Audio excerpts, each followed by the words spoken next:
Merhaba, Air Kapı 001 kanalına hoş geldiniz. Bugün sizlerle birlikte X-Plane 12 ile ilk kez tanışıyoruz. Eğer uçuş simülasyonlarına ilgi duyuyor ama nereden başlayacağınızı bilmiyorsanız bu video tam size göre. Simülatörü birlikte keşfedecek, temel ayarları yapacak ve ilk adımları atacağız. Hazırsanız X-Plane 12 dünyasına birlikte göz atalım.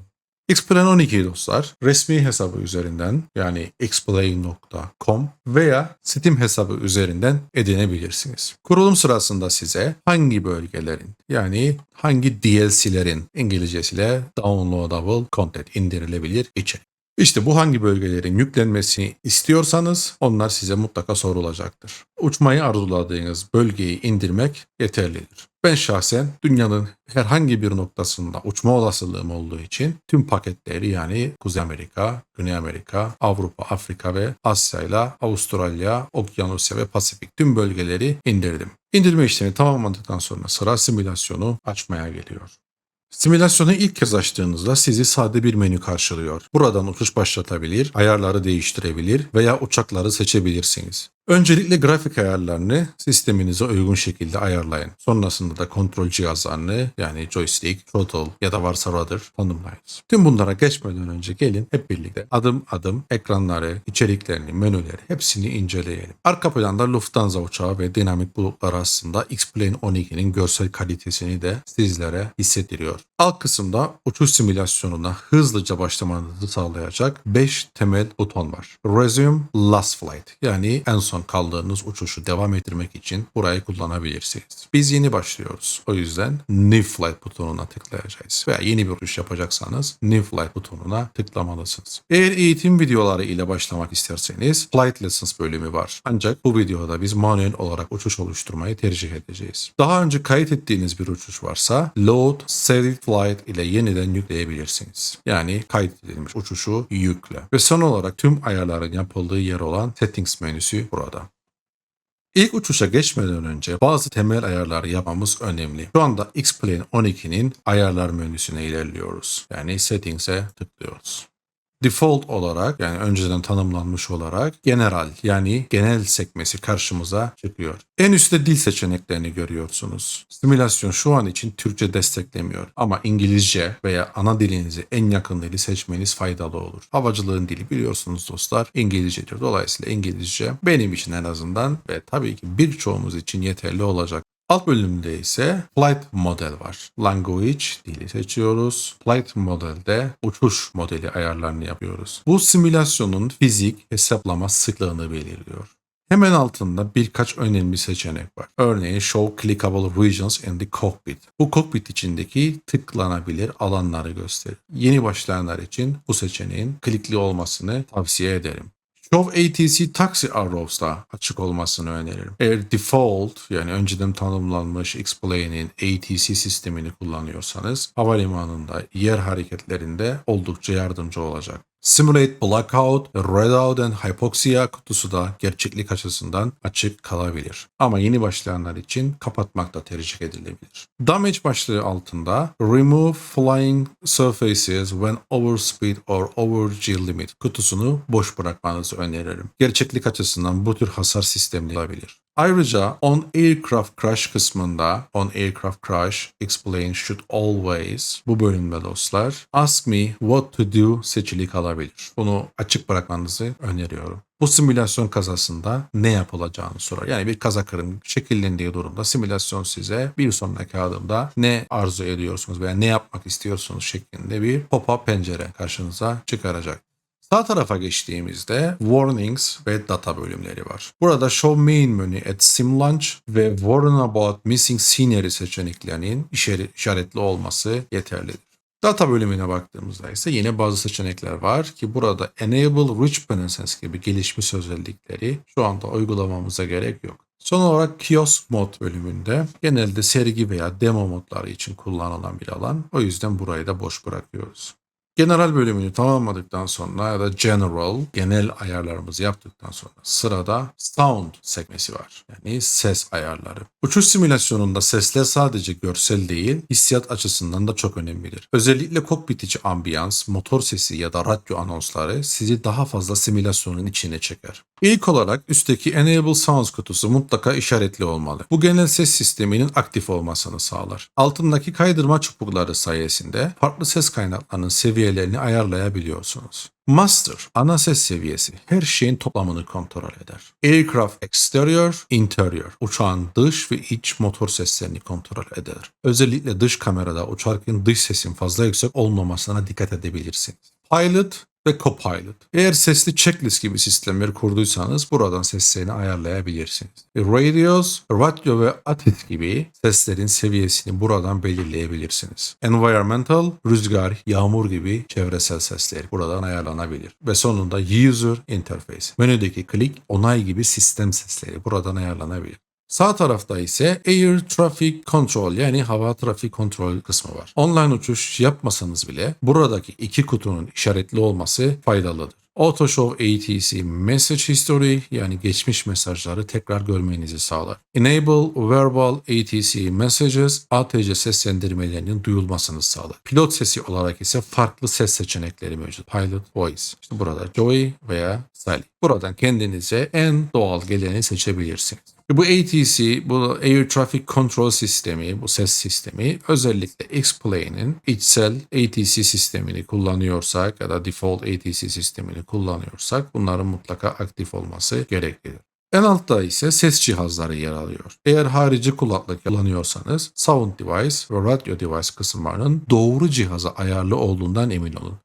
Grafiği en sona bırakıyorum. Bir sonraki Network sekmesi. Yani A ayarları ekranındayız. Açıkçası bu kısım başlangıç seviyesindeki kullanıcılar için genelde dokunulmadan geçilir. Ancak burada neyin ne işe yaradığını kısaca bilmek faydalı olur. Sol bölümde simülatörün ağ bağlantısı hakkında teknik bilgileri aralıyor. Sending Data To ve Receiving Data From bölümleri çoklu bilgisayar kurulumları veya bazı özel uygulamalar için kullanılır. IP adresi de burada görülmektedir dostlar. Sağ üstte This Machine's Role kısmı var. Bu X-Plane'in hangi görevde çalıştığını belirtir. Biz genelde tek bilgisayar ve tek ekranda çalıştığımız için bu ayar master olarak kalmalı. Alt kısımda ise bazı gelişmiş bağlantı, multiplayer, external, visuals gibi. Çoklu sistem kullanıyorsanız bu ayarları değiştirebilir veya bu ayarlar üzerinde kafa yorabilirsiniz.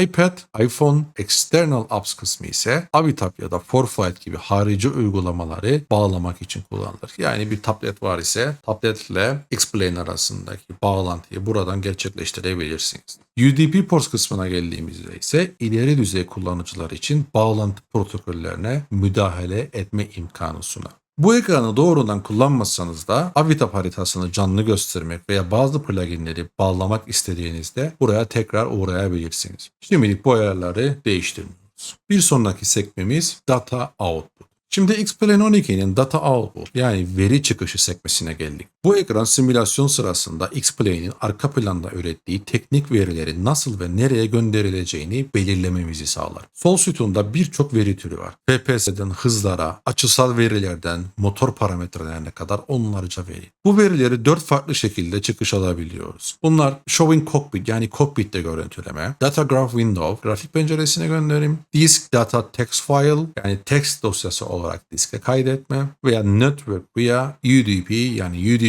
ile ağ üzerinden gönderim. Sağ tarafta ise bu verilerin gönderim sıklığı var. Graph Rate saniyede kaç paket grafik gönderileceğini belirler. UDP Rate veri ağdan gönderiliyorsa ne kadar sık gönderileceğini gösterir. Disk Rate ise diske yazma hızını belirler. Bu ayarlarla özellikle test yapanlar, uçuş performansını ölçmek isteyenler veya plugin geliştirenler ilgileniyor. Eğer siz sadece uçuş keyfi yapmak istiyorsanız bu kısmı hiç değiştirmeden geçebilirsiniz. Alt kısımda Clear All Data Selections butonuyla tüm veri seçimlerini sıfırlayabilir. Display in Cockpit Data Output ile cockpit içinde FPS gibi verileri üste gösterebilirsiniz. FPS takibi yapmak isteyenler için sadece frame rate satırında ilk kutucuğu işaretlemek de yeterli. Frame rate, Showing Cockpit bunun işaretli olması yeterlidir. Ki bazen bunu kullanıyorum. Ayarları bozmamak adına burayı olduğu gibi bırakmanızı öneriyorum. Şimdi uçuşun en önemli parçalarından birine gidelim veya en önemli sekmelerinden birine gidelim. Joystick yani kontroller sekmesi. X-Plane 12 bağlı olan joystick ya da throttle cihazlarını otomatik olarak algılıyor ve bu ekranda size görsel olarak sunuyor. Örneğin şu anda Cytec X52'yi görüyorsunuz veya işte Thrustmaster'ın Yoke'unu görüyorsunuz. Veya buradan rudder'ları açabiliriz ki rudder'ın görseli yok veya TC'ye Thrustmaster'ın Throttle Quadrant'ını görüyorsunuz dostlar. Eğer sizde farklı bir joystick varsa burada ona ait görsel çıkacaktır. Sağ tarafta ise her eksen veya buton için atanan işlevleri görebilirsiniz. Şimdi burada tabii ki user profile mevcut. Ben örneğin sıklıkla uçtuğum hangarımda yer alan uçaklar için ayarladığım profiller var. Örneğin 777'yi seçeyim. Buradaki profillere bakalım. Sağ tarafta burada taptan başlayarak alta doğru Throttle Quadrant üzerinde kaç tane buton varsa bunların ayarını görüyorsunuz. Örneğin işte 2 numaraya throttle'a atadım. 1 numaraya ben boş bıraktım şahsen. Bunun sebebi ise senkron çalıştırma noktasında elimdeki ekipmanda bazı sıkıntılar var. Yani burada kendiniz nasıl arzu ediyorsanız örneğin speed breaker'da yani 3 numara istediğiniz gibi ayarlayabilirsiniz. Veya işte 8 numarada örneğin lateral navigation var. MCP paneli. 10 numarada MCP panelde vertical navigation buton komutu atanmış durumunda. Throttle ve speed brake ayarlarını yaparken aynı zamanda burada bakın reverse axis yani ters eksen kutucuğu var. Bunu da işaretleyerek ters eksende çalıştırabilirsiniz. Bunun dışında add response curve seçeneğiyle eksen tepkilerini kişiselleştirebilirsiniz. Ancak yeni başlayanlar için bunu şimdilik dokunmadan bırakmak en iyisi. Bu ekranda dostlar aynı zamanda başka neler var? İşte ekipmanınızı seçtikten sonra mesela buradan kalibre var. Tüm eksenleri yeniden kalibre edebilirsiniz. Ki ilk defa yapmanızı öneririm. Alt kısımda ne var? Manage Profiles. Burada uçak profilleri önceden ayarladığım uçak profillerini görüyorsunuz. Buradan bunu yönetebilir, farklı uçaklarla ilişkilendirebilirsiniz. Bunun dışında ne var? Control Sensitivity. Bu da uçuş hissini daha hassas ve yumuşak hale getirme noktasında size bazı imkanlar sunuyor. Okuduğum, araştırdığım, kendi deneyimlerimden yola çıkarak şunu söyleyebilirim size. Kaydırma çubuğunu tamamen sola yaslanmış şekilde ben en iyi hissiyatı yakalıyorum. Şimdi tekrardan bir atanmamış profile gidelim. Bakın user profile aldığımda burada ne çıktı? Multiple axes assigned to your throttle speed brake view look left right view look up and down. Çünkü şu an sistemimde toplamda 4 tane ekipman bağlı ve her bir ekipmanda atanmış bazı komutlar arasında bir çakışma var. Yani iki farklı cihazda atanmış aynı komutlar var. Bu durumda da işte bu şekilde bir uyarı veriyor. Bu uyarıyı gördüğümüzde kontrol edip gerekli düzenlemeyi yapmamız gerekiyor. Joystick menüsü de kısaca bu şekilde. Şimdi de keyboard yani klavye ayarları sekmesine geçelim. Bu ekran X-Plane içindeki tüm komutlara klavye kısa yolu atamanızı ya da mevcut atamaları değiştirmenizi sağlar. Sol tarafta 4 filtreleme seçeneği var. All yani tüm komutlar. Essentials, temel ve önerilen atamalar ki bakın tıkladığımda hemen mevcutları görüyorsunuz. Örneğin flaps down and notch, flaps up and notch mesela 1-2 butonuna atanmış. Landing gear toggle mesela G butonuna atanmış. Bunu silebilir, daha sonra ekleyebilir veya değiştirebilirsiniz. Currently assigned şu anda klavyeye atanmış olanlar gösteriyor. Örneğin View, Change View Mode, External. Bakın Shift 8, Shift. Ve burada şunu söyleyeyim. Çeşitli kombinasyonlar yapabilirsiniz. Yani kontrole basılı tutarak klavyede örneğin işte harf ve rakam atayabilirsiniz. Veya Shift'le yapabilirsiniz. Veya Control Shift kombinasyonu yapabilirsiniz. Alt kombinasyonu uygulayabilirsiniz. Alt kombinasyonu. Birçok kombinasyon uygulama şansımız var. Plugin Provided ise eklentiler tarafından eklenmiş özel komutları göstermektedir. Şimdi şuraya tekrardan all dedim. Sağdaki bu büyük ekranda bütün komut kategorilerini görüyorsunuz. İşte ATC'den tutun da eklentiler örneğin AutoDLS, Abitabi, Engine, Flight Control gibi. İşte navigasyon, radyo, view, görüntü veya işte OpenSem plugin, XP Realistic bunlar benim mevcut pluginlerim. Siz de hangi pluginlere sahipseniz veya herhangi bir plugin indirdiğinizde burada o pluginlere ait komutları göreceksiniz. Bunun dışında komut aramak için üst kısımda Search Commands yani komut ara kutusu var. Örneğin mesela ne yapalım? Take a screenshot komutu var mesela. Veya screenshot ekran görüntüsü almayla ilgili bir komut var mı diye arayalım. Screenshot diye yazalım zaten harfleri tuşlamaya başladıkça mevcutları görüyorsunuz dostlar. Ve işte mesela take a screenshot burada geldi. Neymiş? Shift Space. Demek ki uçuş sırasında Shift Space'e basarsam ekran görüntüsünü otomatik alacak ve bunu X-Plane klasörleri içerisine ki output içerisine output klasörü altındaki screenshot klasörü içerisine otomatik kaydediyor. Geri kalan komutları ayarlamak veya işte klavye kısa yollarını atamak, değiştirmek tamamen size kaldı. Bir tane daha araya aldım. Mesela break diyelim. Mesela break. Bakın içerisinde break geçen bütün komutları önümüze döktü dostlar. Burada değiştirmek istediğimiz esas komut hangisi ise onu bulup ilgili değişikliği yapabiliriz. Yine klavyeye özgü aynı joystick'te olduğu gibi profiller oluşturmak istiyorsak burada Manage Profiles'dan bunu yapabiliriz. Ben genelde klavyeye özgü profiller oluşturmuyorum. Sadece uçuş ekipmanlarına özel profiller oluşturuyorum. Klavyede hepsi ortak kullanıyorum.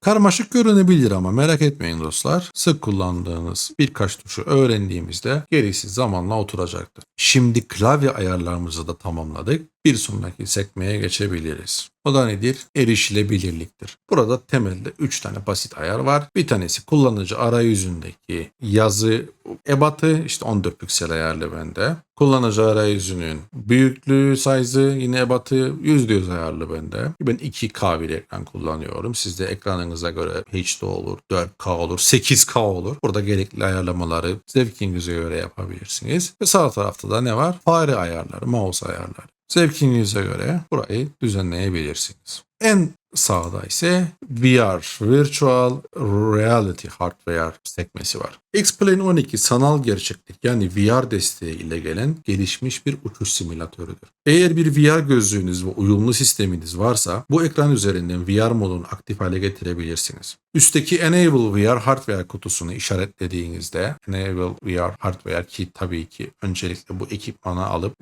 bilgisayara işte takıp ilgili sürücülerini yüklememiz gerekiyor. Bunu Enable dediğimiz anda tabii ki simülatör VR modunda açılacaktır. Hemen altındaki OpenXR Runtime. Bu ise Windows Mixed Reality veya Steam VR gibi platformlarla uyumluluk sağlar. Enable VR Mouse Cursor seçeneği VR gözlük kullanırken farenizi de aktif olarak kullanabilmenizi sağlar. Eğer VR modundayken pencere konumları kayarsa ortadaki Reset Floating VR Window Positions butonuyla varsayılana döndürebilirsiniz. Alt kısımda ise manipülatör ayarları yer alıyor. Realistik yok, gerçek hayattaki gibi kumandanın fiziksel tepkisini taklit eder. Ergonomik yok ise daha basit ve yorgunluk azaltıcı bir deneyim sunar. Yeni başlayanlar için VR yok kullanılmadığı sürece bu ayarlar aktif olmayacak. Eğer VR donanımınız yoksa bu ekranı pas geçebilirsiniz. Şimdi bu ekranı da tamamladık. O zaman esas en baba ekrana geçiş zamanı. Uçuş simülasyonlarında görsel kalite ve performans arasında doğru dengeyi kurmak çok önemlidir. Şimdi X-Plane'in Graphics yani grafik ayarları menüsüne göz atıyoruz. Sol üst kesimden başlayacak olursak dostlar, Texture Resolution, kokpitteki göstergelerden manzaraya kadar tüm yüzeylerin netliği buradan ayarlanır. Eğer sisteminizde yeterli ekran kartı belleği varsa High veya Maximum seçebilirsiniz. Ki bende Maximum. Rendering Resolution. Bu ayar ekran çözünürlüğünü ölçekler. Off yani Full Resolution en net görüntüyü sağlar ama performansa etkisi olabilir. Düşük sistemlerde Quality veya Balance tercih edilebilir. Anisotropic Filtering, Robust Contrast Adaptive Sharpening, Ambient Occlusion Quality bu gibi ayarlar görüntü keskinliğini ve kontrastı artırır. Eğer performans problemi yaşıyorsanız Ambient Occlusion Quality yani SSAO'yu düşürmeyi, Robust Control Adaptive Sharpening'i ise kapatmayı deneyebilirsiniz. Hemen altlarında yer alan MSA Anti-Aliasing ve Enable FXAA Anti-Aliasing. Bu ayarlar ise kenar yumuşatma yani Anti-Aliasing sağlar. 2x veya 4x gibi orta seviyeler başlangıç için ideal. Hatta üst seviyedeki sistemler için bile aslında en ideal olduğunu söyleyebiliriz. Yani 4x'ten örneğin 8x'e geçmek performans açısından ciddi bir düşüşe sebep olur iken bence en azından benim sistemimde görüntü kalitesi anlamında bir fark yarat. Fakat 2x'te bir farkı görüyoruz. Kendi sistemimdeki optimal ayarı bu şekilde buldum. Enable FXAA Anti-Aliasing'de açık kalabilir veya kapatabilirsiniz. Performansa az etkiyle görüntüyü yumuşatmaktadır dostlar. Yani özetle aslında grafik ayarlar, grafik kartıyla ilişkili olan ayarlardır. Dolayısıyla sahip olduğunuz grafik kartın özellikleri son derece belirleyicidir. Ve herkes mutlaka kendi sistemi için, kendi beklentilerini karşılayacak optimum ayarlarda bulmalıdır dostlar. Yani bu işin matematik gibi 2 daha 4 ederi yoktur. Ben de veya başka bir dostumuz da sisteminin ne olduğuna bağlı olarak, hatta kullandığı monitöre bağlı olarak performans anlamında farklılıklar ortaya çıkabilir. Benim önerim buradaki ayarları örneğin hepsini böyle en minimala almak ve sonra adım adım artırarak tek tek sabırla tek tek artırarak sisteminiz açısından ve kendi beklentiniz açısından en ideal ayarları bulmanızdır. Şimdi geçelim sağ sütuna, ki sağ sütunda başlıca CPU yani işlemci üzerine etkili ayarlardır veya işlemci üzerinden çalışan ayarlardır. X-Plane dostlar özellikle işlemci canavarı bir simülatördür. Cloud Quality, Shadow Quality, Object Density, Vegetation Density gibi bu ayarlar simülasyon dünyasının ne kadar detaylı olacağını belirler. Güçlü sistemlerde maksimum değer kullanılabilir. Ancak orta seviye sistemler için medium ve high arası daha dengelidir. Biraz önceki prensibe benzer şekilde bütün ayarları kaydırma butonunun hepsini sola yaslayın. Yani en düşüğü alın. Adım adım sabırla artırarak en iyi beklentinizi karşılayacak hem performans anlamında hem görsellik anlamında en iyi noktayı bulunuz dostlar. Rendering distance da buna dahil. Hemen altında Drove Park Aircraft yani park halindeki uçakları çiz. Botları ve balonları göster. 3 boyutlu vegetation'ı, işte otlar, ağaçlar bunları göster veya Zinc Plugin Bridge. Bunların da tamamen açık olup olmayacağı sisteminize ve beklentinize bağlıdır. Şu an ben mesela son zamanlarda gördüğünüz ayarlar ile uçuyorum. Zinc Plugin Bridge'i Nvidia sistemimiz, Nvidia ekran kartına sahip olduğum için işaretli bırakmıyorum. Okuduğum, izlediğim kadarıyla bunu daha çok AMD ekran kartına sahip kişiler kullanıyor. Zaman zaman deniyorum aslında aktif hale getirip uçmayı, ki aktif hale getireceksem örneğin bakın X-Plane'i yeniden başlat diyor değişikliğin uygulanması için. Crash to Desktop problemleri yaşıyor. Dolayısıyla Zinc Plugin Bridge'i dostlar kullanmıyor. Hemen alt tarafta monitör ayarlarını görüyorsunuz. Şu an bende aslında 2000 monitör var. Bunu click edit yaparsak burada işte pencere modunda uçuyorum. Bakın tam ekran modu olabilir. Instructor Operating Station yani eğitimci operasyon istasyonu şeklinde kullanılabilir veya sadece 2 boyutlu panel şeklinde kullanılabilir. İkinci monitörde de mesela bir monitörü örneğin Windows Simulator, diğerini ise Instructor Operating Station deyip farklı amaçlar için kullanabilirsiniz. Burada Visual Settings'ler var. İşte Default View ki bende öne bakan yani kopya şeklinde açılır. Sonra bir de bakış açılarımız var. Lateral Field of View, Vertical Field of View. Bunu da tamamen sisteminize göre, ekranınız, ekrandan uzaklığınıza göre bakış açınızı en optimal seviyeye ayarlamalısınız. Yani ben size benim ekranımdaki gibi 84, 46, 53, 35 diyemem. Bu optimum noktayı ayarlarda, grafik ayarlarına benzer şekilde optimum noktayı sizin kendinizin bulması gerekiyor. Evet, yani genel ayarlardan ses, grafik, ağ, veri çıktısı, ekipmanlarımız, klavyemiz, erişilebilirlik varsa sanal gerçeklik donanımına kadar bütün ayarları tamamladık. Sonra done'a basalım veya buradan main menüden geri gidebiliriz ana ekrana. Veya settings'te bakın burada ekstra bir settings var ki bu zaten şu an settings'te olduğumuz için elbette ki değişmiyor. Veya dostlar burada ne var? Bakın soru işareti var. Bu soru işaretine tıkladığınızda şu an bunu ekrana ne yazık yansıtamıyorum. Ancak şunu söyleyeyim. Soru işaretine tıkladığınız anında içinde bulunduğunuz menüyü tanımlayan internet web sitesine sizi yönlendirecektir. Evet, ayarları tamamladık. Ana menüye gidelim. Uçuş derslerine bakalım. Eğer uçuş simülasyonuna tamamen yeniyseniz ve uçak nasıl kullanılır sorusunun cevabını adım adım öğrenmek istiyorsanız bu ekran tam size göre. X-Plane 12'nin Flight Lessons yani uçuş dersleri menüsündeyiz. Burada X-Plane'in yaratıcısı Austin Meyer tarafından hazırlanan eğitim senaryolarını bulabilirsiniz. Özellikle Cirrus SR-22 ve Lancer Evolution uçakları ile yapılan bu eğitimler temel kalkıştan acil durumlara kadar birçok konuyu kapsıyor. Sol üstten başlayacak olursak Cirrus Intro dersi havalanmadan önce kokpiti tanımanıza yardımcı olur. Ardından gelen Basic Handling ve Advanced Handling eğitimleriyle uçağı havada kontrol etmeyi öğrenirsiniz. Cirrus Landing ise adından da anlaşılacağı üzere iniş pratiği sunar. Alt kısımda ise daha hızlı ve güçlü bir uçak olan Lancer Evolution için eğitimler var. Emergencies dersi ile acil durumlar, Cross Country dersiyle kısa pistlerde kalkış ve iniş yapmayı öğreneceğiniz senaryolar mevcut. Tüm bu dersler simülasyon içinde gerçek zamanlı olarak yapılır ve sonunda bir puan alırsınız.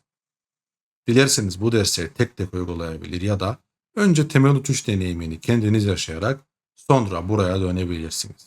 Bu eğitim bölümü tamamen isteğe bağlıdır.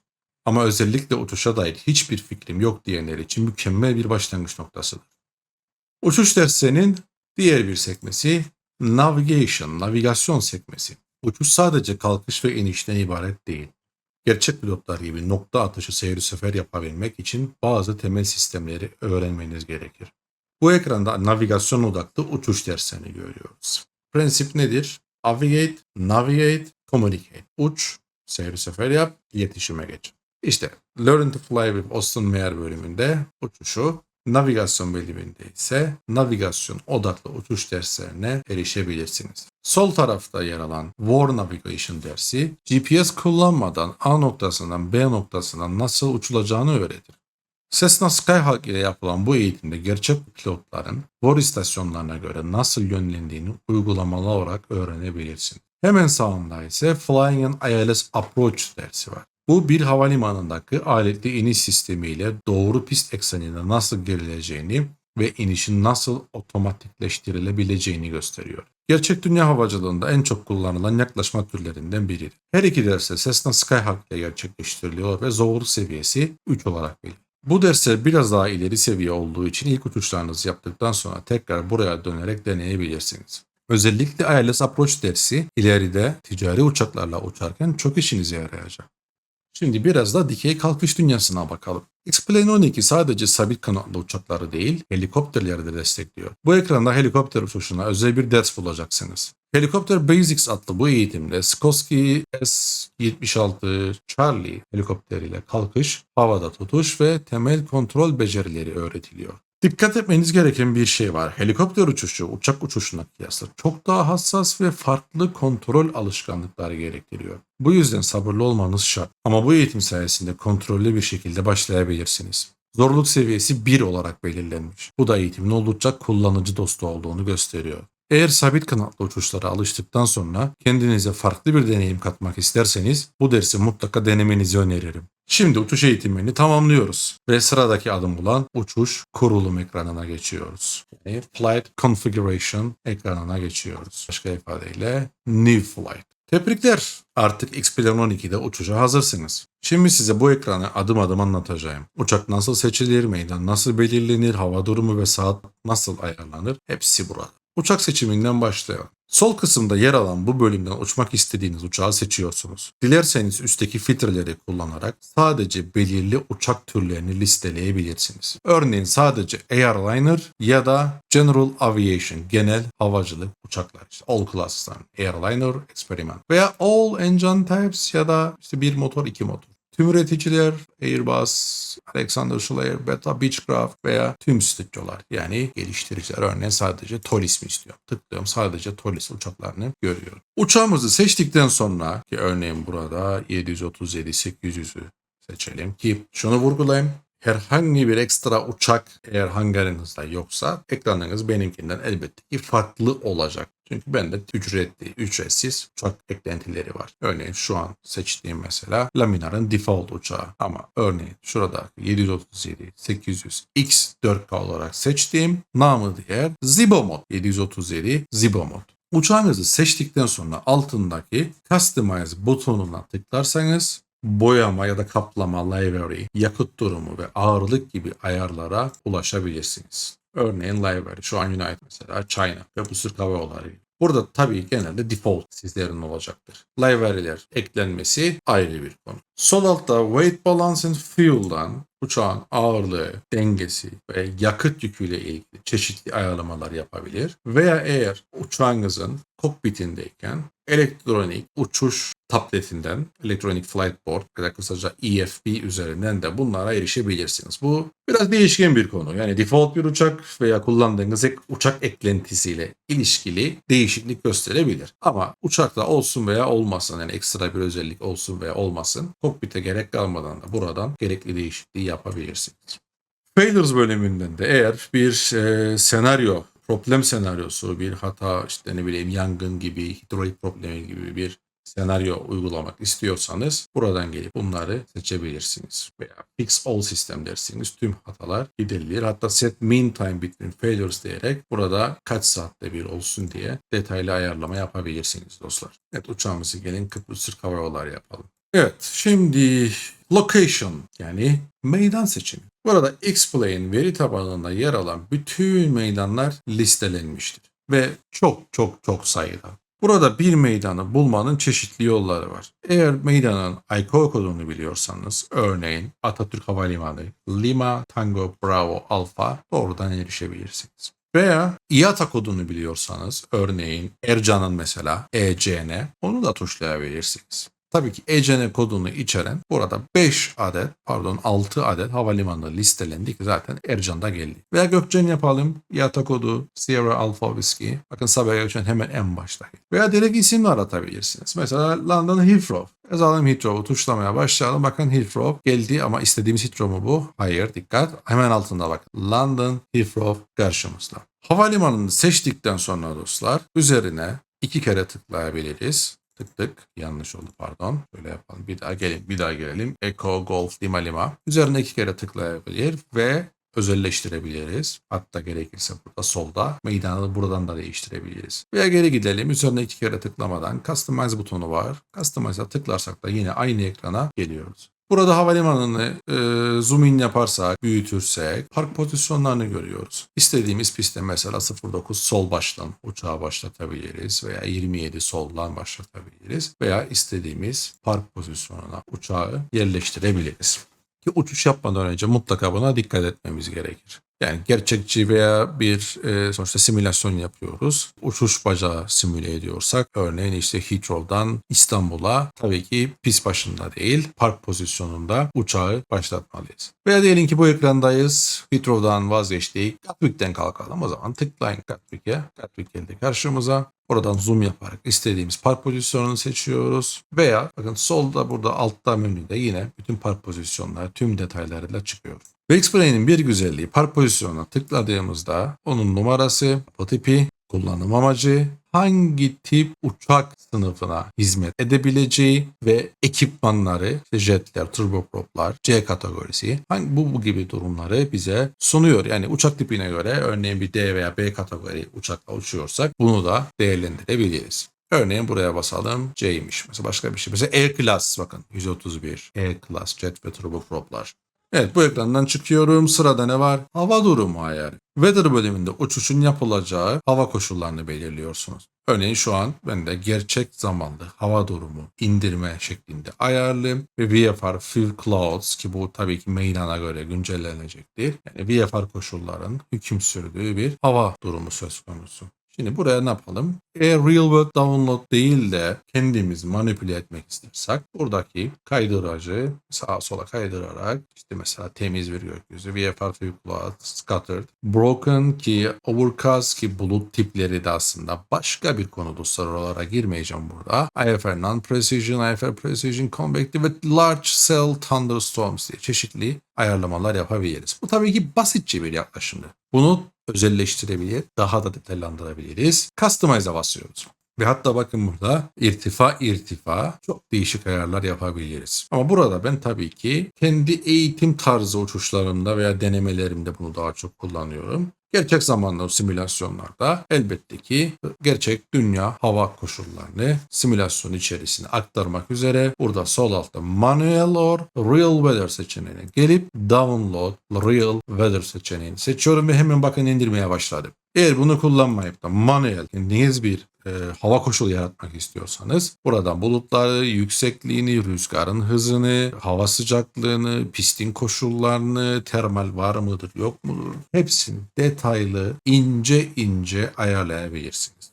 X-Plane'in bu özellikleri onu simülasyon dünyasında gerçekten ayrı bir noktaya koyuyor. Tekrardan Flight Configuration'a geri dönüyorum. Geriye ne kaldı? Time of Day. Mesela gelin location'ı Ercan seçelim. Lima, Charlie, Ekan, November. Bakın hemen otomatik olarak Day of the Time'ın gece alanını görüyorsunuz. Şu an 21:21. Ve bu gerçek zaman. Tracking Real World Weather. Gerçek zaman. Ama bir istisna var.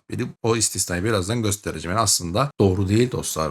Şimdi saati aynı weather'da olduğu gibi slider'ı sağa sola kaydırarak ayarlayabileceğiniz gibi doğrudan Customize'a gidip Track Real World Date Time seçeneğine tıklarsanız düzelir. Slider'ı kaydırınca o tık ortadan kalkıyor. Customize, Track Real World Date Time. Burada tabii eğer ayı, günü, saat her şeyi istediğiniz gibi buradan da manipüle edebilirsiniz. Şimdi tabii ki gerçek zamanlı uçuşlarda eğer ülkede yaz saati uygulaması varsa buna da dikkat etmek lazım. Çünkü şu an gördüğüm gibi yaz saati uygulaması tanımlanmış hali değil. Çünkü şu an gerçekte saat 22:21. Peki bunu nasıl yapıyoruz? Offset'ten. Bakın burada GMT, Greenwich Mean Time Offset var. Biliyorum buraya bunu. Kıbrıs için bu 1 saattir. Summertime uygulaması, Day Saving Light. Dan diyorum bakın 22:22. Şu an gerçek zamanı. Ve uçuş içinde kat ettiğiniz ülkeler arasında bu otomatik ayarlanacak dostlar. Hiç merak etmeyin. Ben çoğunlukla gerçek zamanlı uçuyorum. Yani %90'dan fazla bunu söyleyebilirim. Nadir durumlar hariç. Simülasyon yapıyorsak gerçekçi bir simülasyonun en temel unsurlarından biri de gerçek zamanlarla uçmak. Yani gece saat 23 sırasında İstanbul, Adana gündüz olmayacağına göre simülasyonla da gündüz olmamalı. Bu tabii benim düşüncem. Yoksa keyfinize kalmış. İstediğiniz gibi yapın. Evet, şimdi Ercan'dan olalım ki gece şu an Ercan ama gelin eğitime özel burada manipüle edelim ki gündüz olsun. 12.03'e aldım. Uçağımı da seçtim. Kıbrıs Türk Hava Yolları. Park pozisyonumu seçeyim. Yine apron'dayım. 105 numarayı da seçeyim ve artık hazırız. Tüm seçimlerimizi yaptık. Gerçek hava durumu Ercan'dayız. 105 numarada park pozisyonunda. Saati manipüle ettik burada. Eğitime özel ve uçuşa başlatmak için sağ alt köşede yer alan Start Flight butonuna basıyoruz.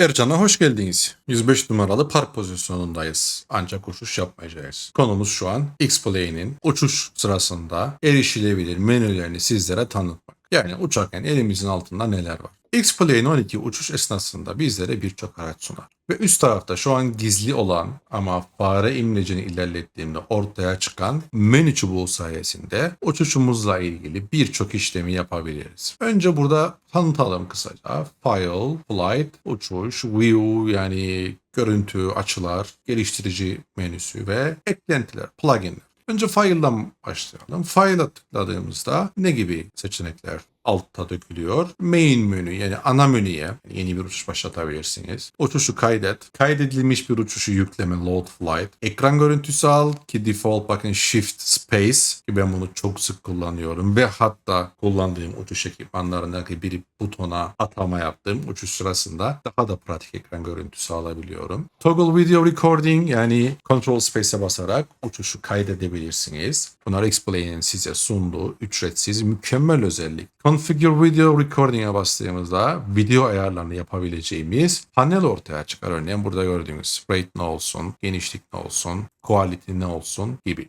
Tekrardan gidelim. Open Logbook tıkladığımızda bakın neler açılıyor dostlar. Bizim işte kayıtlarımız ortaya çıkıyor. Bakın bugüne kadar X-Plane'de gerçekleştirdiğim uçuşlar ait bütün kayıtlar burada. Yani uçuş günlüğü hepsi burada. Başka bir logbook açabilirsiniz veya yeni bir logbook oluşturabilirsiniz. Ve tabii Quit'ten veya Alt F4 yaparak simülasyonunu buradan kapatabilirsiniz. Yayın yapmıyorsanız bile Control Space ile birkaç dakikalık kısa kayıtlar alıp YouTube'da Shorts olarak ya da Instagram'da Reels olarak paylaşmaya ne dersiniz? İçerik çıkarmak aslında oldukça kolay ve etkili. Şimdi geldik Flight menüsüne. Yani uçuşun yönetilebileceği. Bu menü uçuşla ilgili ayarlara doğrudan erişim sağlar. Aslında bunun buradaki ayarların birçoğunu zaten önceden de yapabiliriz. İşte settings kısmından veya uçağın customize, uçağı özelleştir bölümünden. Ancak burada da gerçekleştirebilirsiniz. Yani uçuşu açtım, uçağı konumlandırdım. Aman da unuttum yakıt ya da işte ağırlık ayarlarını yapmayı gibi bir endişe kapılmayın. Hepsine buradan da erişebilirsiniz. Veya işte hava durumu. Flight Configuration'a bastığımda zaten bakın çok tanıdık bir ekran karşımıza çıkıyor. Buradan hava durumunu, günün, saatini ve hatta meydanı, uçağı özelleştirme gibi, işte weight and balance gibi, failure gibi her şeye buradan erişebiliyorsunuz dostlar. İlgili değişikliği yapıp Start New Flight diyebilirsiniz. Veya bir değişiklik yapmadan devam etmeye karar verirseniz discard changes deyip yani değişiklikleri göz ardı et veya kale alma diyelim Türkçesi tekrardan eski haline uçak içerisinde kokpite geçiyoruz. Edit Weight and Balance'a configuration üzerinden erişebileceğimizden bahsettim ama Edit Weight and Balance seçeneğinin doğrudan da erişebilirsiniz. Done dediğim bu şekilde gelir. Resume flight diyorum. Edit Failures'a doğrudan failure'ları yani olası problemleri buradan ayarlayıp done deyip resume flight deyip dönebilirsiniz. Şimdi file configuration'da eğer bir şeyleri değiştirirsem ya da orada discard changes deyip eski haline dönüyor. Ama bir şey değiştirirsek dostlar mutlaka start new flight dememiz gerekir. Bu ekrana geldiğimizde quit explain deyip çıkacağız. Geri gitmenin yolu ne? Resume last flight. Olabilir. Yanlışlıkla değil ki bu ekrandayız. Burada main menüye gittik. Karşımıza bu çıkıyor. Panik yapmaya gerek yok. Resume last flight dediğimizde tekrardan bıraktığımız yere dönüyoruz. Toggle Replay Mode ki benim en çok sevdiğim özelliklerden bir tanesi. Explain'in kendi içinde yeniden oynatma modu aktiftir dostlar. Ekstra bir plugin'e, bir yazılıma ihtiyacınız yok. Explain bu konuda harika. Toggle Replay Mode dediğim anda mesela bakın şu an 7 dakikadır aktif olduğum için 7 dakika geriye gidebiliyorum. Hızlı oynatabiliyorum, ağır çekim oynatabiliyorum veya normal çekim oynatabiliyorum. Pause yapabiliyorum. Bu harika bir özellik. Özellikle uçuşun son bölümlerini tekrar izlemedeki benim yayınlarında bunu sıklıkla yapıyorum. İniş analizlerinde veya inişle ilgili görselleri size sunma noktasında veya kendiniz izleyip analiz yapma noktasında harika bir özellik. Mevcut kısa yolu da Alt artı alta basıp R tuşuna bastığımızda oradan da aktifleştirebiliriz. Veya ekipmanımızda bir boşta tuş varsa oraya da atama yapabiliriz. Şimdi peki Replay moddan nasıl çıkıyoruz? Burada menüye geliyoruz. Bakın burada Replay mod aktif. Şurada mavi buton var. Tıkladığımız anda Replay moddan çıktı ve canlı moda devam etti. Sonra ne var? Show Map. Bakın M tuşuyla basıyorum. Buradan Explain haritası çıkıyor. Ve hatta burada harita üzerinde de mesela VFR Sectional şu an çık. Bunu IFR haritaya alabilirim. Buradan çeşitli tabakalar uygulayabilirim. Burada bazı işte Flight Path gibi işte mesela gülü koyabiliriz. Kompas yani Türkçesi pusula. Pusula gülünü koyabiliriz. ATC sınırlarını ekleyebiliriz. Bakın hepsi geldi. Burayı istediğiniz gibi özelleştirebilirsiniz. Veya doğrudan bir approach'tan başlatabilirsiniz. Örneğin burada Ercan Runway 11 edersem uçağı o approach konumuna yerleştirecek. Kapatalım ve devam edelim. Show iOS ya da fonetik alfabe kullanalım. India Oscar Sierra. Buna tıkladığında dostlar karşımıza çıkan nedir? Eğitmenler için uçuş kontrol ekranıdır. Instructor, Operator, Station. Daha çok uçuş okulu modlarında kullanılır ama siz yine kendinize burada işte map modundaki özellikler işte mod, layers, approach başta olmak üzere ekstra özellikler olan uçak tipini değişme, bölge değişme, hava durumu değişme hatta burada bakın özelleştir kalem işaretine tıklarsak oldukça detaylı bakın atmospheric condition, bulutlar, rüzgar yani her şeyi manipüle edip bir senaryo yaratabilirsiniz. İnanılmaz özellikler var burada. Bir uçuş açısından hava durumunu değerlendirmek olmazsa olmaz. Burada yeteneklerimizi artırmak adına çeşitli senaryolar yaratabiliriz. Uçağın konumunu ayrıca buradan uçağa tıklayarak mesela burada uçağın headingini, altitüdünü, ground speedini her şeyi burada manipüle edip yani uçağı başka bir pozisyona, başka bir konuma da doğrudan atayabiliriz dostlar. Bunlar denemenizi, bunlarla parantez içinde daha doğrusu tırnak işareti içerisinde bu ayarlarla oynayıp X-Play'nin bize neler vaat ettiğini denemenizi şiddetle öneriyorum. Sonra ne gelir? Yapay zeka uçakları var mı yok mu ki? Bu çok başka bir konu. Ben hiç kullandığım bir özellik değil. Özellikle ben sıklıkla networklerde uçtuğum için Watson ve Evo bu özelliği kullanmıyorum ama o tarz networklerde değil de X-Play'nin kendi içindeki ATC sistemiyle uçacak olanlar bunları değerlendirebilir. Show Key Shortcuts. Burada işte yararlı kısa yollar. Hemen mesela hangi klavyede ne var ne yok. Temel olanlarını hızlıca buradan görebilirsiniz. Manage Keyboard Joystick Profiles'a doğrudan profillere erişip yönetimini sağlayabilirsiniz. Bakın uçuş ekranındayken dahi birçok özelliğe erişebiliyorsunuz. Yani yapmadım, unuttum, yanlış oldu, aman uçuşu kapatacağım, uçuşum gidecek gibi bir sizleri derin endişeye ve üzüntüye sokacak bir duruma düşmüyorsunuz X-Plane ile. Uçuş sırasında bunların hepsini ayarlayabilirsiniz. Sonra burada ne var? Prep Electrical Systems for Boarding yani uçağın elektrik sistemlerini gerçekçi bir şekilde başlatır. Bir nevi kısa yol. Start engines to running, motorları otomatik otomatik çalıştırır. Yani bazı aşamaları bypass edip her şeyi hazır konuma getirir. Toggle yoke visibility, yani kokpit içindeki yoku görünür ve görünmez yapar. Ki burada mesela tabii ki bu biraz da uçakla ilgili. Gelin hep beraber deneyelim. Y'ye basalım. Bakın kaldırdık. Tekrar basalım. Görünür olsun. Yani mevcut zibo olunca böyle yeri gelmişken söyleyeyim. Oraya gitmeye gerek yok aslında. O menüyü gidip açmaya gerek yok. Zaten yok içinde burada. Yoku zemine bağlayan bölgeye gelirseniz pardon. Şuraya evet bakın el işareti çıktı. Bu tıkladığımızda kalkıyor. Bazı uçaklarda böyle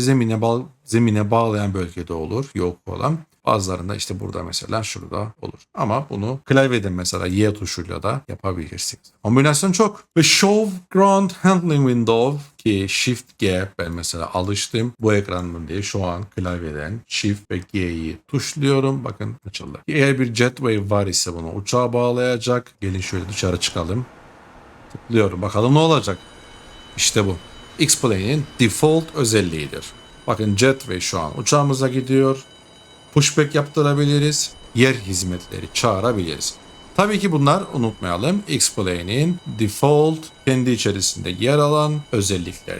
Harici eklentiler de kullanabiliriz ki ben örneğin pushback için harici bir eklenti kullanıyorum. Tekrardan uçağın içine geçtim. Sonra ne var? Flight'tan sonra view menüsü. Burada birçok kamera veya kontrolü, kamerayla ilişkili, görüntülerle ilişkili birçok özelliği kontrol ediyoruz dostlar. Örneğin Move'da burada görüş açımızı değiştirmemizi sağlayacak kısa yolları görüyorsunuz. Bunların kullanabilirsiniz. Veya en pratiği doğrusu benim bence ki ben de o şekilde yapıyorum. Bunları ekipmanlar üzerinden yapmak. Ama klavyeden de yapabilirsiniz. Yani esneklik sağlar. Örneğin sağ elinizde mesela joystick'i uçağı kontrol ederken sol el klavye üzerinden mesela işte başımızı sağa sola aşağı yukarı çevirmek için R, F, işte Q ve E tuşlarıyla bunu gerçekleştirebilir.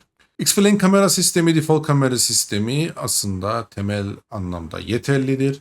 İç ve dış kamera ayarlarının hepsini değiştirebilirsiniz. Örneğin tower'ı alalım. Havalimanı kulesinden bakın. Ve kule doğru konumlanmış bakın. Eski Yapron'dayız. Eski Yapron tarafında Ercan'da kule ve şu an uçağımıza doğru bakıyoruz. Ve yani çok da fena olmayacak şekilde kule de burada canlandırılmış. Bence hiç fena değil. Bunu tabii shift tuşlarından da yapabiliriz. Örneğin shift 9'a bastığımızda uçağın yanına gidiyoruz. Shift 0'a bastığımda uçak içine geçiyorum. Zaten burada bütün kısa yolları görüyorsunuz. Keyboard'da C'ye bastığımızda da Charlie diye fonetik alfabe serbest kamera moduna geçiyorsunuz. Show Instrument Click Regions derseniz bakın basılabilir bütün bölgeler karşınıza çıkıyor. Hani bu başlangıçta uçağı tanıma evresinde veya uçağa alışma evresinde oldukça faydalı. Tekrar basınca kaldırıyorum ve dikkat ederseniz aktif bir özellik varsa hemen sol tarafında bir nokta şeklinde kalın nokta veya bir puan, bir point diyelim karşımıza çıkıyor. Show Instrument Descriptions seçeneği de var. Buraya da baktığımızda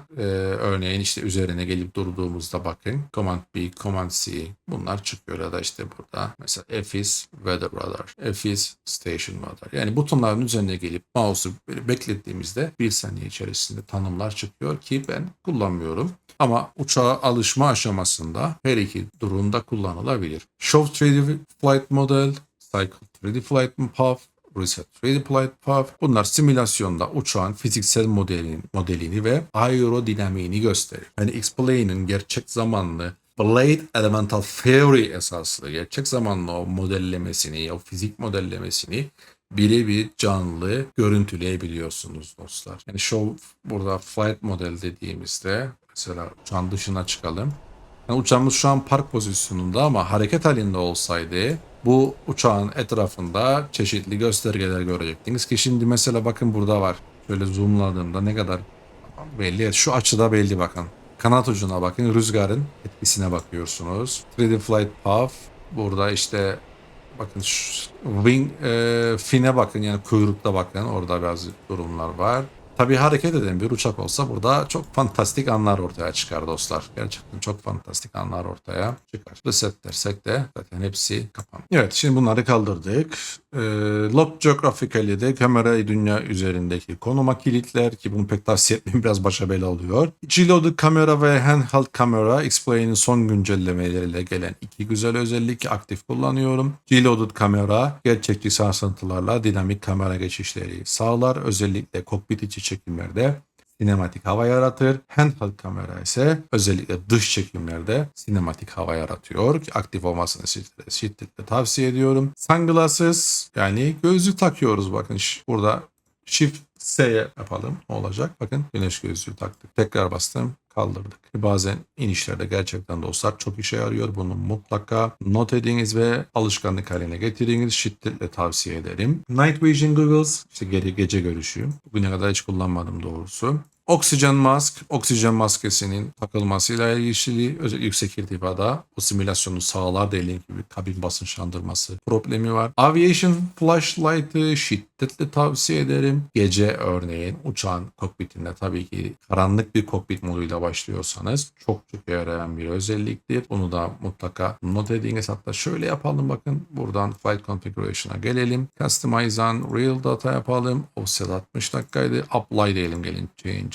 Bakın şu an gece oldu. Tabii havalimanında bir aydınlık bir durum söz konusu aslında şu an. Ama mesela kapkaranlık olsaydı ki işte şu an daha gerçekçi bir noktaya geldi uçağın kokpiti. Butonları seçmek zor şu an değil mi? Nerede ne var? Bunun kolay yolu nedir? Ki tam burada ground power bağlı olduğu için görüyorsunuz ama ben de bunu ayarladım önceden. Yani bunu ground power ayarlı değilse daha da karanlık olacak. İşte menüye gelin. Aviation Flight Flashlight'ı açınız dostlar. Bakın burada mouse farenizin imleci bir nevi el feneri gibi oluyor. Bakın neresinde gezdirirseniz orayı görüyorsunuz. Örneğin ground power'dayım. İşte tıkla ve aç. İstediğiniz butona tıklayın ve aç. Uçağa enerji geldikten sonra tekrardan gel. Aviation Flashlight'ı kapat.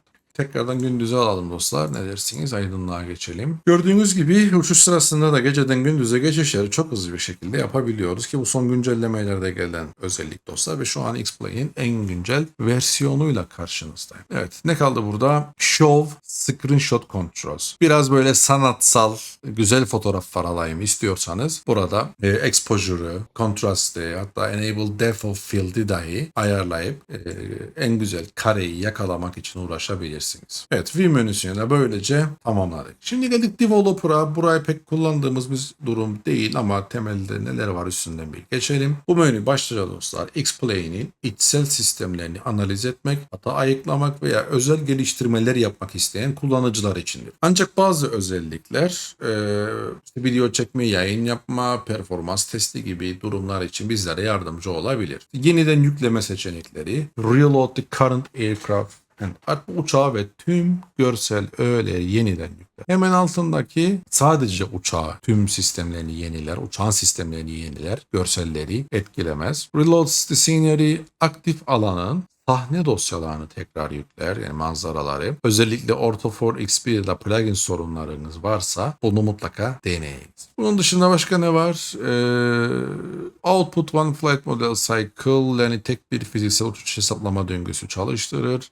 Toggle Cockpit Data Output uçuş sırasında anlık performans verilerini ekranda gösterir. Show Data Output Graph benzer şekilde bakalım. Evet, bakın burada uçuş anında tüm verileri görebilirsiniz. Hani performans testlerinde veya sisteminizi takip etme anlamında faydalı olacaktır. Show Weather Map derseniz işte hava durumu haritası dünya genelinde göreceksiniz ki mükemmel bir özelliğe sahip. Çok detaylı, bu detaylar ki ayrı bir konu. Onun derinliklerinde boğulmayalım. Başka ne var? İşte hava durumu bu pufflarını, daha doğrusu hava trafiği pufflarını gösterebilirsiniz ve işte şu çok önemli. Log seçeneği dostlar. Bunu özellikle eğer X-Plane'de yaşadığınız bir problem var ise ve bunu geliştiriciye bildirmek istiyorsanız mutlaka buradan gelip Dump to Log'u seçip ATC state'i, Network state'i, Weather state'i, sorun her neyse veya senior ile ilgili bir durum varsa mutlaka bunu yapın ki X-Plane'in log dosyasına o anlık durumu sağlıklı bir şekilde aktarabilsin. Ben bunu özellikle son zamanlarda Weather state için kullandım. Yani bulutlarla ilgili bazı problemler vardı X-Plane'deki, bu son güncellemeyle son beta sürümü çok daha iyi bir noktaya geldi ama bir durum yaşarsak bunu tekrardan buradan aktifleştirebiliriz. Ve Bilumum özellik burada devam ediyor. Birçok özellik devam edecek olursak işte Texture Browser'ı, Micro Profile, VRAM Profile mesela bunu çok sık kullanırım. Burada ne var dostlar özellikle? Host'u da açalım. Şu an X-Play'in arka planda işlediği dosyaları görüyorsunuz. İşte X-Play'in kendisi ve VRAM'ımızdan ne kadar tükettiğini önemlisi. Mesela şu an bende X-Play'in 5.42 GB tüketirken uçak 1.72 ve bazı scenery'leri ve pluginlerin de hepsini burada ne kadar bir veri tükettiğini ya da düzeltiyorum. GPU yani grafik işlemcisi üzerinde ne kadar bir RAM tükettiğini görüyorsunuz dostlar. Performans testlerinde bunu mutlaka bunları değerlendirin ve hatta bakın artıya tıklıyorum. Birçok detay çıkar burada. Derinlemesine dalmak istiyorsanız kullanmanız gereken ekranlardan bir tanesi ya da özelliklerden, menülerden bir tanesi de budur dostlar. Ve diyelim ki şimdi şöyle yapalım. Flight Configuration'a gelelim. Bakın burada mesela uçağın neyi var? Görsel kaplamasını bize sunmuş. Yani seçtiğimiz firmanın görsel kaplamasını görüyoruz. Diyelim ki yok. Kaplama olmadığı bir durum var ise olabilir. Bazen hazır bir library buluyoruz, indiriyoruz ama orada ikon yok. İkonu gözükmüyor. Onu görünür yapmak ya da ikonu siz oluşturmak istiyorsanız bakın burada Developer altında Regenerate Icons for Current Aircraft özelliğini kullanınız.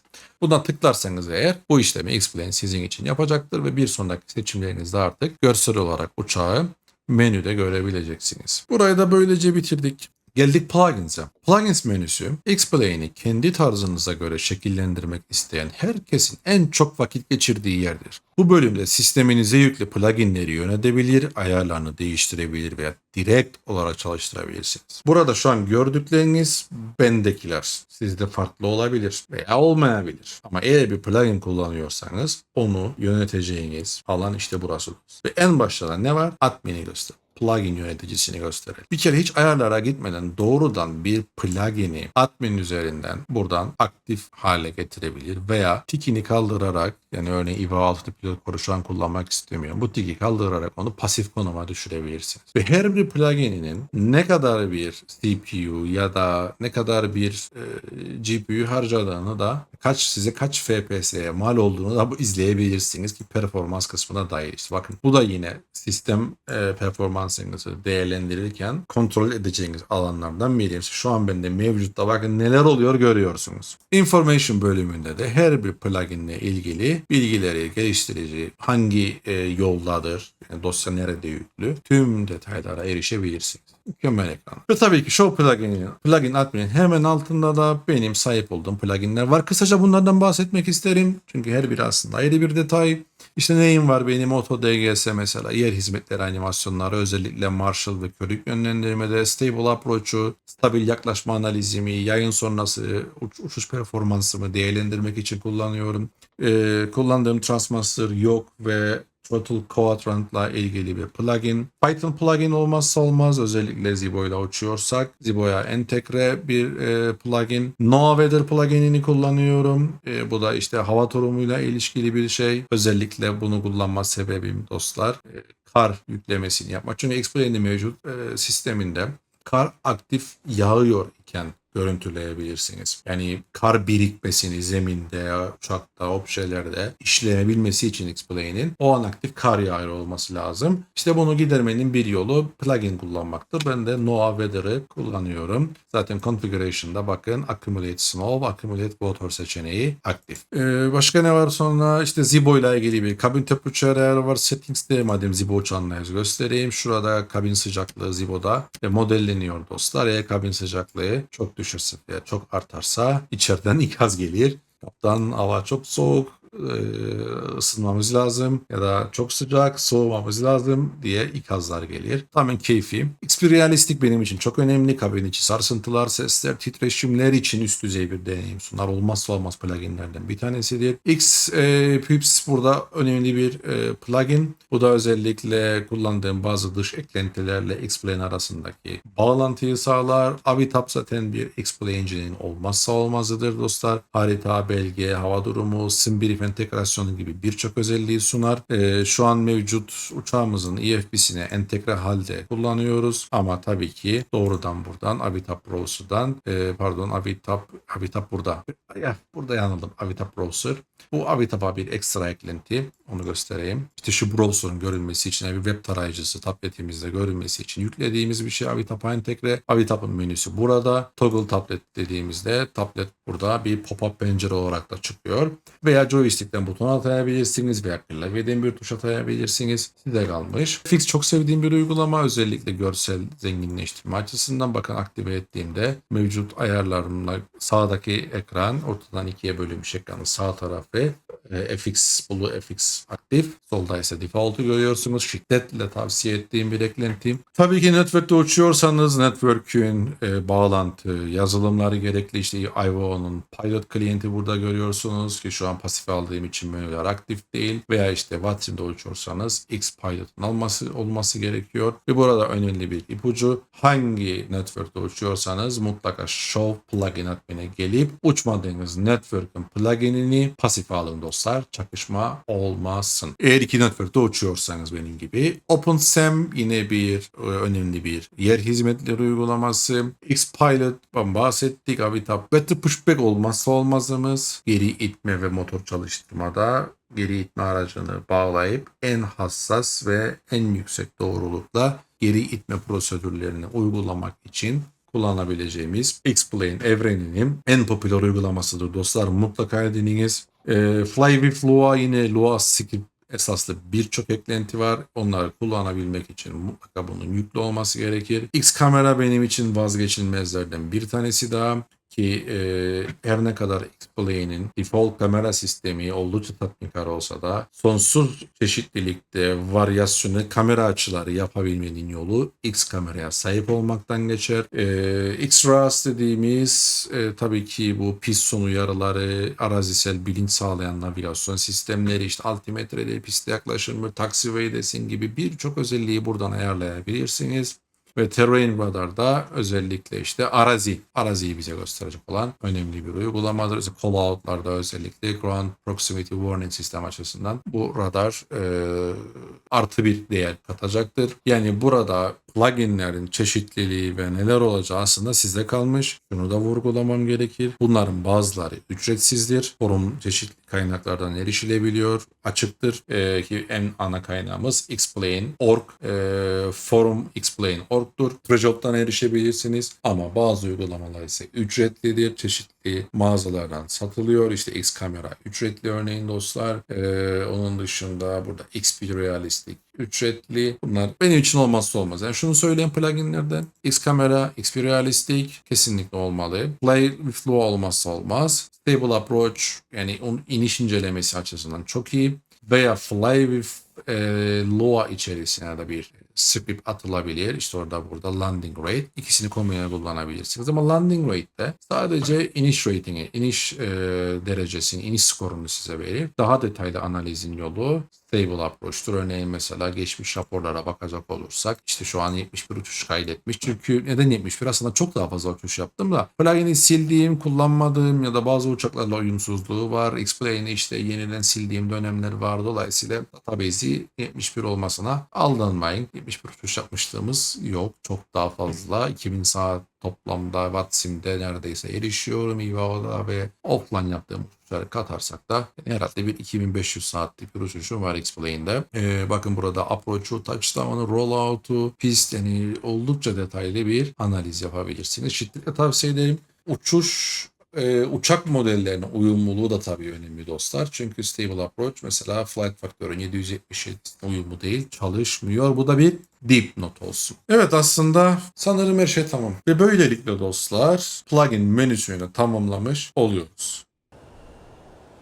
Umarım bu video X-Plane 12 yolculuğunuzda iyi bir ilk adım olmuştur. Sorularınız varsa yorumlara yazabilirsiniz. Daha fazla içerik için abone olmayı ve videoyu beğenmeyi unutmayın. Bir sonraki videoda, bir sonraki uçuşta görüşmek üzere. Hoşça kalın.